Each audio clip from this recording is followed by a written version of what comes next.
नमस्ते दोस्तों, आज हम सीरिया में हुई एक दर्दनाक घटना पर बात करने वाले हैं। हाल ही में सुन्नी मुसलमानों के एक गुट ने शिया मुसलमानों के उप समुदाय अलावी के 1300 से अधिक लोगों की हत्या कर दी और समुदाय की महिलाओं को नग्न अवस्था में सड़कों पर घुमाया गया।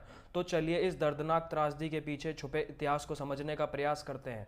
सीरिया, जो एक समय मध्य पूर्व का एक शांत और सांस्कृतिक रूप से समृद्ध देश था, आज धार्मिक और राजनीतिक संघर्ष का केंद्र बन चुका है। सीरिया वर्षों से गृहयुद्ध और राजनीतिक अस्थिरता से जूझ रहा है। यह संघर्ष सिर्फ सत्ता की लड़ाई नहीं, बल्कि धार्मिक और सांप्रदायिक मतभेदों का परिणाम। सीरिया की आबादी का बड़ा हिस्सा सुन्नी मुसलमानों का है, जो कुल आबादी का 75% है, जबकि शिया मुसलमान अल्पसंख्यक हैं, जो कुल आबादी का लगभग 15% है। शिया समुदाय में भी अलग अलग समूह जैसे अलावी, इस्माइली आदि आते हैं। हालांकि अलावी समुदाय को कुछ सुन्नी मुसलमानों द्वारा पूरी तरह से इस्लाम का हिस्सा नहीं माना जाता है।